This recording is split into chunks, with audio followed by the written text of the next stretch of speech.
Hello, I'm Zach Smith, the Reminiscing Rocketeer, and this will be our first edition of TV show movie review series that I'll be doing as well. And first up is Apple TV Plus, For All Mankind. Apple decided to drop a teaser trailer yesterday, surprise, and it looks pretty darn good. I had zero intention of even considering buying Apple TV Plus service in the fall when it becomes available.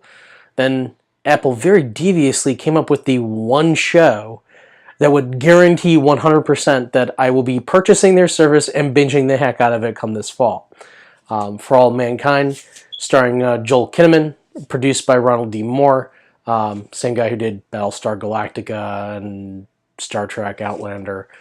But, big thing I, really recognize him for is Battlestar Galactica, so my expectations here are pretty high.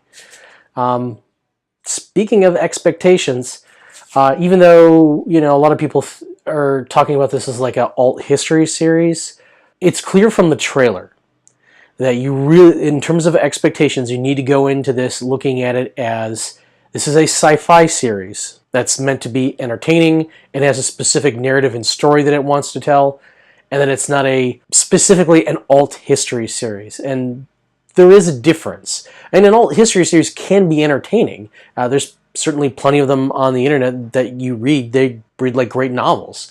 But I don't think that's the purpose behind the show here. From the trailer, I think it becomes pretty clear that, yeah, okay, the Soviets beating us to the moon will be a major catalyst, but they're not going to be the primary antagonists. In fact, from the trailer, it looks like they're setting up that the primary antagonist is going to be us. That the show is going to do kind of a deep dive into this is a vehicle for social commentary, somewhat on race, but I think really specifically they kind of make a point of it's going to be really focused on dealing with some gender stuff. As to what the point of departure is that would have brought NASA to the point of bringing in female astronauts in 1969. That'll be interesting to find out what that is.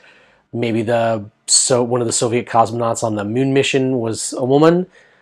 Who knows? We'll find out. But certainly in a future What If series, I will definitely explore some possible what ifs that may have actually forced NASA to bring in women and people of color into the space program significantly earlier. But I don't think, again, point of departure is going to be something that this show is going to be particularly focused on. I don't think it's important to the narrative of the story, and that's okay. Again, this is about setting expectations, and I'm stoked for this show. I'm really excited for it, but I am going into it eyes wide open that I'm not expecting to see true to, the science and the technology and all, and the personalities of the time. And, I expect them to take liberties with it because it's going to be more sci-fi driven and narrative driven. And even though there are going to be many historical characters in it, many of the main lead characters are completely fictional.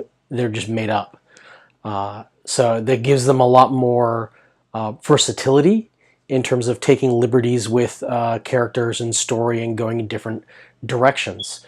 And I don't have a problem with that. Certainly my expectations of the quality of this show is pretty high. Battlestar Galactica, hands down, probably one of the best television series of all time, period. I would happily have that debate. It's actually how I met my wife, so certainly the cinematography and the effects and stuff looked like they had no shortage of funding. So my expectations of this are going to be high. Not that this is going to be a true alt history series, just that this is going to be more of an allegory and for other things and playing into, the civil rights movement and having conversations about going into space and these things can be the great equalizer and, achieving the dream. And even though the television announcer in the trailer didn't say who the cosmonaut was that landed on the moon, we did get a clip of the newspaper that Alexei Leonov, congratulations, in this alternate universe is first man.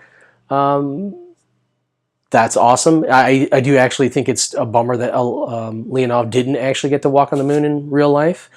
Certainly in my What If series, we'll be exploring some what ifs and points of departure that actually might have led him to being able to walk on the moon. Otherwise, I'm really excited for this show. The trailer looks great, and we'll definitely be doing more reviews of the show. Hopefully sooner rather than later. Again, the show doesn't air until fall, so but I'll definitely be doing regular updates on it as more information becomes available. Don't forget to like and subscribe. I'd really love to hear your comments and what you think and what your expectations of the show are. And are you disappointed that the show is going to kind of go more of a sci-fi examination of 1960s, 70s American culture? Or, would you have liked to have seen a more strictly alt history thing? Personally, I'm okay with it, but I'd love to hear what you think. Again, I'm Zach Smith, the Reminiscing Rocketeer, and catch you on the flip side.